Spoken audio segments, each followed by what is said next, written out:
Hoy tenemos por delante un poema bello. Ezequiel está declamando un poema fúnebre sobre un cadáver que aún no sabe que ya murió. Este es una endecha anunciando la muerte de alguien que ha decidido morir, no por sí misma, sino por sus acciones. Este es Tiro. Capítulo 27, versículo 1 y 2. Vino mi palabra de Jehová diciendo, tú, hijo de hombre, levanta endecha sobre Tiro. Tiro, una ciudad que en su tiempo era como un imperio marítimo. Era conocida por su comercio, riqueza y esplendor. Pero este capítulo nos muestra algo impactante. Todo lo que parece invencible en este mundo, fuera de Dios, es frágil y pasajero. Hoy quiero invitarles a reflexionar sobre tres grandes verdades que encontramos en este capítulo. Vamos a verlo como una advertencia, pero también como una oportunidad para considerar nuestra dependencia de Cristo, quien es el único puerto seguro en este mundo turbulento. En primer lugar, el esplendor de Tiro como una falsa seguridad. Ezequiel describe a Tiro como un barco hermoso, magníficamente construido. Cada detalle de su comercio, arquitectura y alianzas internacionales está cuidadosamente presentado en este barco. Cada detalle en la belleza de este barco está relacionado con la propia belleza de la ciudad. Versículo 3. Dirás a Tiro que está sentada sobre las orillas, a las orillas del mar, la que trafica con los pueblos de muchas costas. Así ha dicho Jehová el Señor. Tiro, tú has dicho, yo soy de perfecta hermosura. La forma en que Ezequiel, o Dios, mejor dicho, describe a los tirios corresponde con una figura literaria perfectamente diseñada para ellos. Ellos eran los dueños del mar y se creían bellos. Eran un hermoso barco. Los navegantes por excelencia del océano eran representados de esta manera. El Señor los describe a detalle con belleza y poder, porque es la forma en que ellos mismos se ven. Dice, yo soy perfecta en hermosura. Primeramente, se habla de la gloria de la ciudad de Tiro comparada con este bello barco. Versículo 4. En el corazón de los mares están tus confines. Los que te edificaron completaron tu belleza. Los tirios eran una nación marinera y conocida por llegar hasta lo más recóndito de los mares y la tierra, hasta los confines. Su belleza marítima era conocida en virtud de su gran trabajo descubridor de tierras y mares. Versículo 5. De hayas del monte de Senir te fabricaron todo el maderaje. La madera de este bello barco llamado Tiro viene del monte Senir, que es como los amorreos llamaban al monte Hermón. Un bello monte que da origen al río Jordán, de donde el Salmo 133 habla de la bendición de los hermanos reunidos, y el monte en el que probablemente el Señor se transfiguró. Solo quiero recordar que el Señor está hablando poéticamente del ascenso cultural y social de Tiro, y lo hace hablando de la ciudad como si fuera una construcción, la construcción de un bello barco. No es que haya ido a estos lugares literalmente, por eso habla de la madera de los mejores lugares. Tiro ascendió como lo mejor del mundo conocido. Sigo en la lectura, versículo 5. Tomaron cedros del Líbano para hacerte el mástil. Los mejores mástiles de la época, los postes, es decir, los postes que van en el centro del barco y que sostienen las velas, fueron tomados de Tiro, del Líbano. Los más rectos eran Líbanos, del Líbano. Versículo 6. De encinas de Basán hicieron sus remos, una madera perfecta para resistir los embates del viento.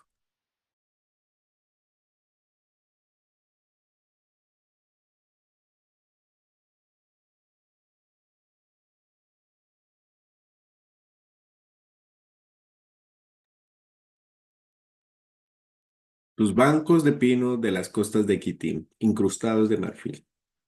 El clásico Virgilio de la Eneida confirma la incrustación de marfil en la madera de los barcos. Hasta los remeros tenían este lujo. Sus asientos para remar tenían marfil para sentarse. Versículo 7. De lino bordado de Egipto era tu cortina para que sirviese de vela. El mejor lino de la era de la época era egipcio. Artículo selecto de exportación. Y además estaba bordado, especialmente diseñado para distinguir el navío de otros. Sigue diciendo, de azul púrpura, de azul y púrpura de las costas de Elisa era tu pabellón. El pabellón que se menciona era una especie de toldo que protegía del sol. Esta era de Elisa, probablemente Elisa de Cartago, fundada por los tirios y que tomaría su nombre de Elisa, supuesta fundadora y primera reina de Cartago. Por cierto, A Cartago fueron muchos tirios cuando Nabucodonosor destruyó Tiro continental. El azul y la púrpura eran valorados en todos lados como tintes reales. Ahora consideremos la gloria de la tripulación. Versículo 8. Los moradores de Sidón y de Arvad fueron tus remeros. Recordemos que esto es una alegoría de la belleza de Tiro, pero con elementos seguramente reales. Y menciona que este bello barco conducido por Tiro, que era Tiro, mejor dicho, tenía remadores de Sidón y de Arvad. Había cuatro ciudades fenicias importantes: Tiro, Sidón, Biblios y Arvad. Sidón inició como la más importante y era su capital, pero Tiro, por su potencia económica, se posicionó como la más importante, de hecho, hasta hoy. Los tirios no hacían la tarea del remo. Quienes hacían la tarea del remo era, de acuerdo con este versículo, los de Sidón y de Arvad. Lo que hacían los tirios era conducir la nave. Por eso dice, tus sabios, oh Tiro, estaban en ti. Ellos fueron tus pilotos. Estos hombres sabios más bien eran sabios en la naturaleza, entendidos en los tiempos, expertos en la navegación. No por nada conquistaron el mar sobre todas las ciudades de la época. Versículo 9. Los ancianos de Gebal y sus más hábiles obreros calafatearon tus junturas. Gebal era el nombre hebreo de Biblos. Biblos era el nombre griego. La ciudad que recién mencioné, una de las cuatro importantes de los fenicios, como Tiro, Biblios, Arvad y Sidón.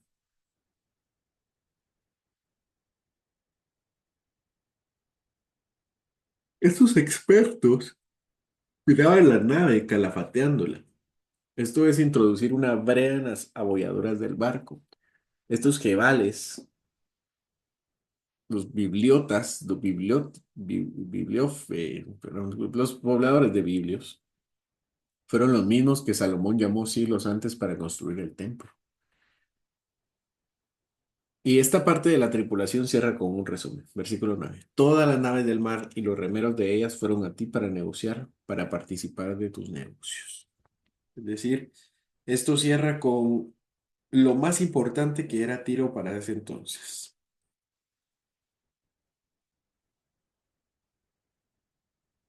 El texto prosigue con la gloria del ejército de Tiro. Versículo 10. Persas y los de Lud y Fut fueron en tu ejército hombres de guerra. Escudos y yelmos colgaron en ti. Ellos te dieron tu esplendor. Tiro era comerciante, no guerrero. Tenía suficiente riqueza para pagar ejércitos mercenarios. Los primeros que se mencionan son los persas. Estos todavía no son los persas del imperio persa. Estos solamente eran habitantes de la región de Persia. El imperio todavía llegaría en un momento, en unos años para conquistar Babilonia.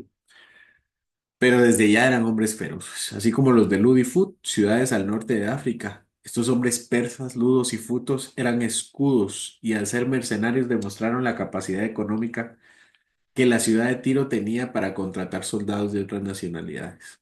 Versículo 11. Y los hijos de Arvad con tu ejército estuvieron sobre tus muros alrededor. Dijimos que Arvad era una de las cuatro ciudades fenicias, junto con Tiro, Sidón y Biblios, o Gebal.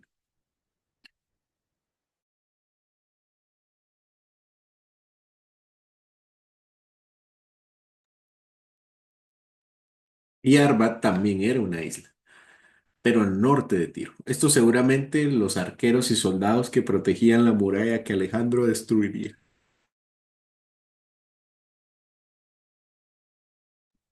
Estos eran los que estaban sobre los muros defendiendo la ciudad. Sigue diciendo, y los gamadeos en tus torres, sus escudos colgaron sobre tus muros alrededor, ellos completaron tu hermosura.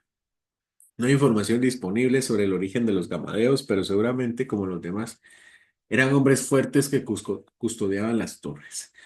Concluye como lo hizo en el versículo anterior. Los escudos colgados son trofeos de victorias y así y al mismo tiempo una referencia a lo mejor de los hombres que los protegían.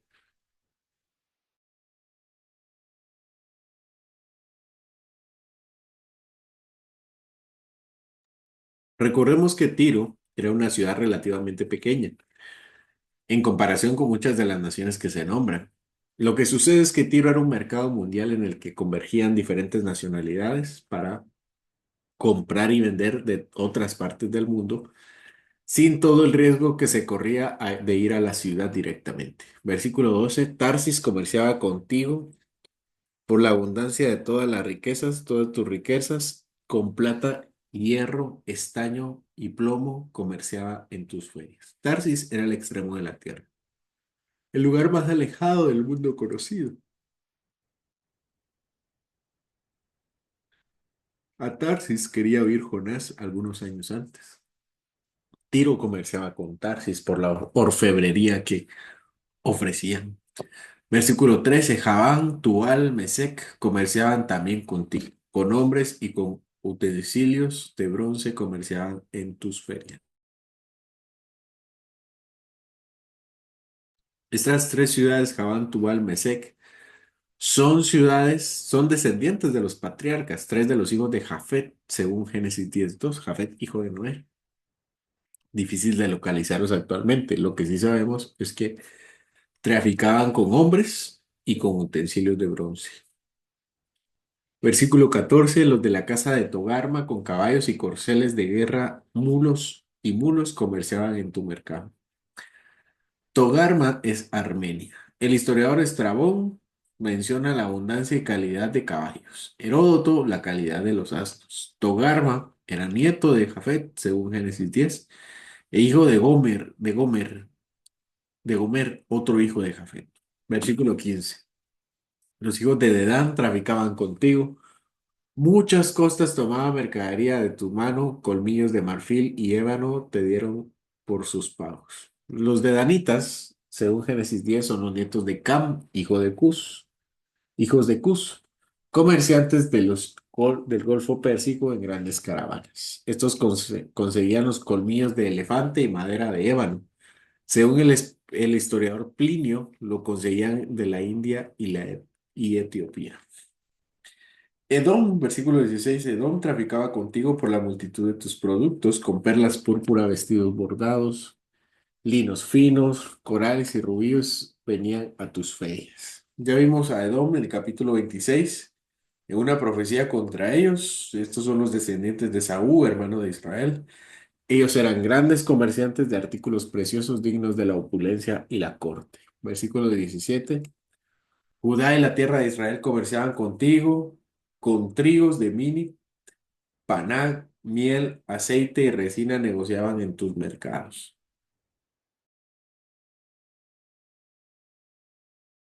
Tiro comerciaba también con los judíos.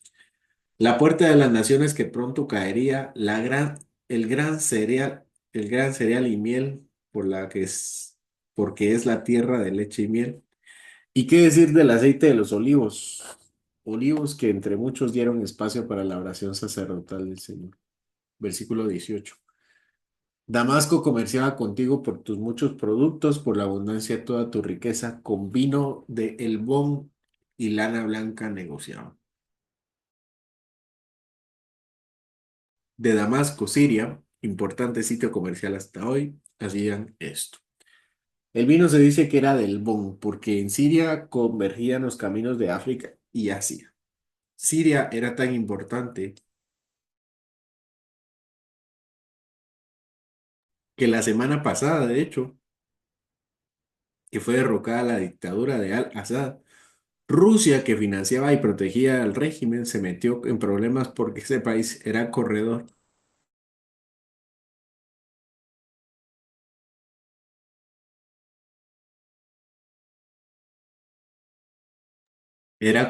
comercial y militar libre. Esta posición estratégica tenía Damasco. Versículo 19. Asimismo, Dan y el errante Javán vinieron a tus ferias para negociar en tu mercado con hierro labrado, mirra destilada y caña aromática. Este Dan no es el mismo de la tribu, ni Javán, el que mencionamos en el versículo 13. Javán es una tribu de árabe, es una tribu árabe. Lo que sí sabemos Es que también llegaba con tiro con las manos hierras, que traía hierro, mirra y caña. Versículo 20. Dedán comerciaba contigo en paños preciosos para carros. Un Dedán diferente del versículo 13, pero relacionada. Estos Dedanitas eran vecinos de Edom, igualmente relacionada con el comercio del este y de Arabia. Versículo 21. Arabia y todos los príncipes de Cedar traficaban contigo en corderos y carneros y machos cabríos. En estas cosas fueron tus mercaderes. Cedar, el segundo hijo de Ismael, hijo de Abraham, según Génesis 10:27, estos eran tribus nómadas en Arabia. Versículo 22.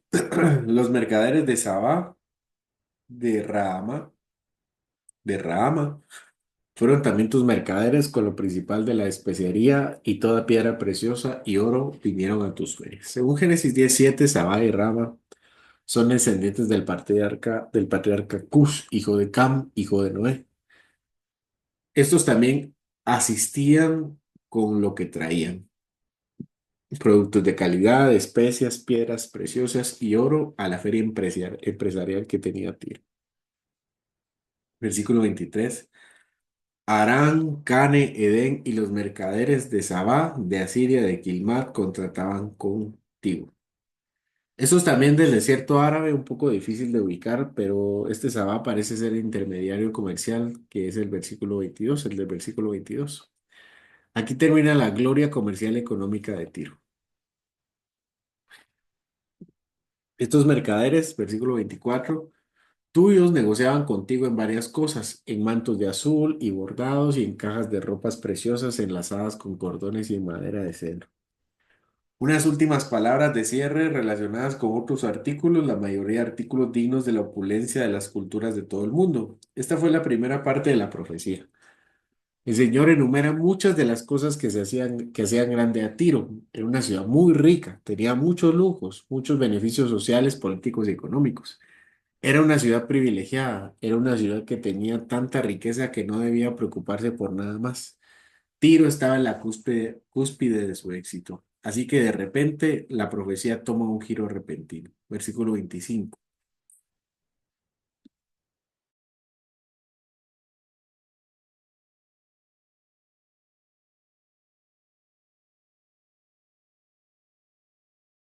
Las naves de Tarsis eran como sus caravanas, como tus caravanas, que traían tus mercaderías.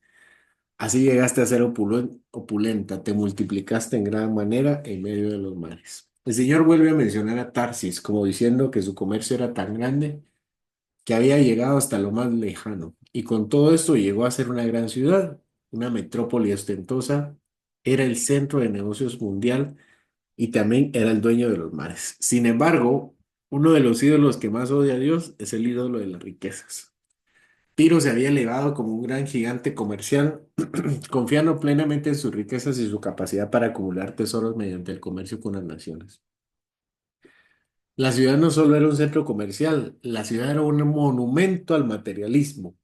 Lo que no se habían dado cuenta era que esas mismas riquezas que le habían dado seguridad se estaban convirtiendo en su mayor debilidad, pues endurecieron sus corazones y les hicieron olvidar que el único fundamento seguro es Dios. Ellos lo olvidaron, pero el Señor se encargaría de recordárselos. Versículo 26. Y muchas aguas te engolfaron tus remeros. Viento solano te quebrantó en medio de los mares. Tiro y Sular tiene una geografía, tiene en su geografía dos golfos, uno en el norte y otro en el sur. El Golfo del Norte tenía, en el Golfo del Norte tenían un puerto más importante llamado Sidón, y en el sur tenían otro no tan importante llamado Egipto. Y les pusieron así porque el puerto del norte apuntaba a Sidón y el puerto del sur apuntaba a Egipto. Ahí en los golfos, que era la gloria de su comercio en esos puertos, allí caerían sus barcos. Todo lo que Dios ha mencionado se cumplirá. Versículo 27. Tus riquezas, tus mercaderías, tu tráfico, tus remeros, tus pilotos, tus calafateadores y los agentes de tus negocios y todos tus hombres de guerra que hay en ti, con toda tu compañía en medio de ti se halla, caerán en medio de los mares el día de tu caída. Lo que Dios ha listado, Él mismo se encargará de cumplirlo. Dios no admite competencia ni comparte su gloria con nadie, mucho menos con hombres con complejo de superioridad. Dios exige devoción absoluta y entrega completa. Y si el hombre no puede, reconoce por sí mismo, no lo reconoce por sí mismo, él mismo se encargará de comunicarse. Versículo 8. Al estrépito de las voces de tus marineros temblarán las costas, descenderán las naves, todos los que la toman en remo, remeros y todos los pilotos del mar se quedarán en tierra. Alejandro el Grande se encargó de destruir la ciudad y de hacer temblar a los marineros expertos cuando convocó a las flotas de muchas naciones para destruir a Tiro. Versículo 30. Y harán oír su voz sobre ti y gritarán amargamente. El llanto de la gente fue la melodía de Alejandro que al terminar le daría el banderazo de adorar para adorar a Melcar, dios de los tiros. Versículo 30. Y echarán polvo sobre sus cabezas y se revolcarán en ceniza. Se raerán por ti los cabellos, se ceñirán de silicio y endecharán por ti endechas amargas con amargura del alma. Los tirios que lograron huir como a Cartago y otras partes lloraron, se bañarán de ceniza, dice acá, raparán su cabeza, se vestirán de ropas ásperas y crearán canciones y poemas amargos por haber visto y vivido un momento tan trágico en la historia de la humanidad. Pero esto no era una lección para Tiro, es una lección para todo el mundo. Versículo 32. Y levantarán sobre ti endechas en sus lamentaciones y endecharán sobre ti diciendo, ¿quién como Tiro, como la ciudad, como la destruida en medio del mar? Cuando tus mercaderías salían de las naves, saciabas a muchos pueblos, a los reyes de la tierra, enriqueciste con la multitud de tus riquezas y de tu comercio. En el tiempo en que seas quebrantada por los mares, en lo profundo de las aguas, tu comercio y toda tu compañía caerán en medio de ti. La lección internacional se entendería. Aquella ciudad que era vista como en el mundo como una de las más hermosas por su riqueza sería digna de lástima. Parecía indestructible, era indestructible. Ni el imperio asirio, babilónico ni persa pudieron contra Tiro, pero es decir, Tiro siempre ganó las batallas contra los asirios, babilonios y persas, pero caerían delante del Dios de los ejércitos y otro hombre arrogante que usó. Ustedes esto dirán. Versículo 35.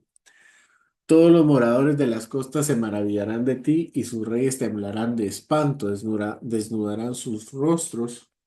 Los mercaderes en los pueblos silbarán contra ti y vendrás a hacer espanto y para siempre dejarás de ser. Dios permitió la idolatría a Tiro para mostrar que a las naciones su gran poder, no solo al conocer el futuro, sino que en él mismo se establece. Las naciones venían a Tiro a maravillarse, pero ahora vendrían para lamentarse y sorprenderse por su destino. Tiro estaba en la cúspide del éxito. Era admirada por todos como si fuera indestructible. Tiro estaba confiada en su comercio, dinero, ejército y sus habilidades mercantiles y náuticas, perdón. Parecía fuerte, pero Dios veía algo diferente y él se encargó de enseñárselo por las malas, ya que nunca decidió aprender por las buenas. ¿Cuántas veces nosotros caemos en esta misma trampa?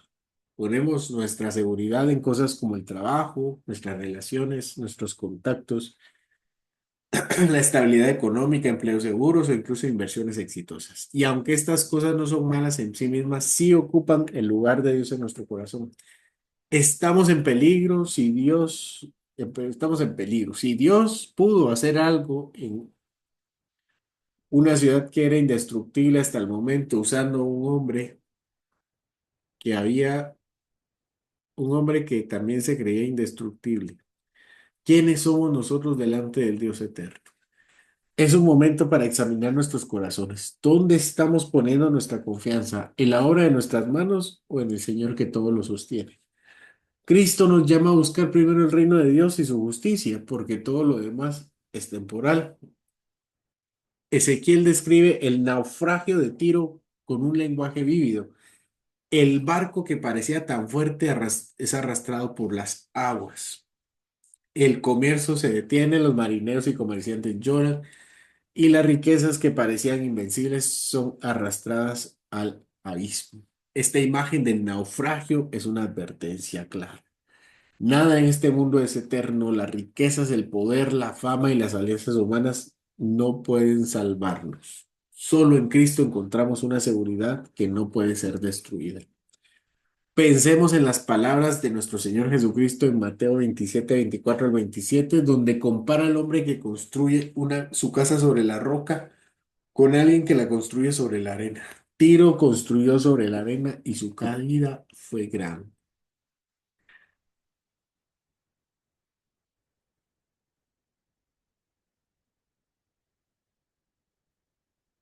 ¿Estamos edificando nuestras vidas sobre la roca firme de Cristo o sobre arena movediza en cosas terrenales?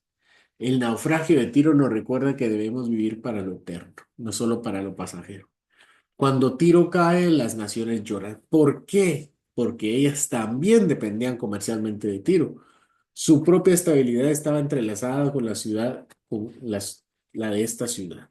Pero aquí hay algo más profundo. El mundo siempre llora por la caída de lo que idolatra. Hoy el mundo sigue buscando salvación en cosas pasajeras, pero como cristianos tenemos una esperanza diferente. Cuando todo lo demás se derrumba, Cristo permanece. Él es nuestra roca, nuestro refugio, nuestro Salvador eterno. Cristo es el verdadero barco que nunca naufraga. Mientras el mundo se hunde en sus ídolos y orgullo, Jesús nos ofrece una salvación eterna. Su reino no es como Tiro. No depende de riquezas ni del poder humano, sino de la gracia y la verdad. El lamento de las naciones debe movernos a compartir el Evangelio. Muchas personas a nuestro alrededor están construyendo sus vidas en lo que no tiene fundamento. Nosotros tenemos la respuesta. Cristo es la respuesta. Hoy tenemos una oportunidad para reflexionar sobre dónde estamos poniendo nuestro corazón. Tiro fue un ejemplo del esplendor del hombre y también su caída, pero ustedes hermanos que me escuchan y yo estamos llamados a algo diferente. Permítame cerrar con las palabras de Hebreos 12. Así que recibiendo nosotros un reino inamovible, inconmovible, tengamos gratitud y mediante ella sirvamos a Dios, agradándole con temor y reverencia. Amén.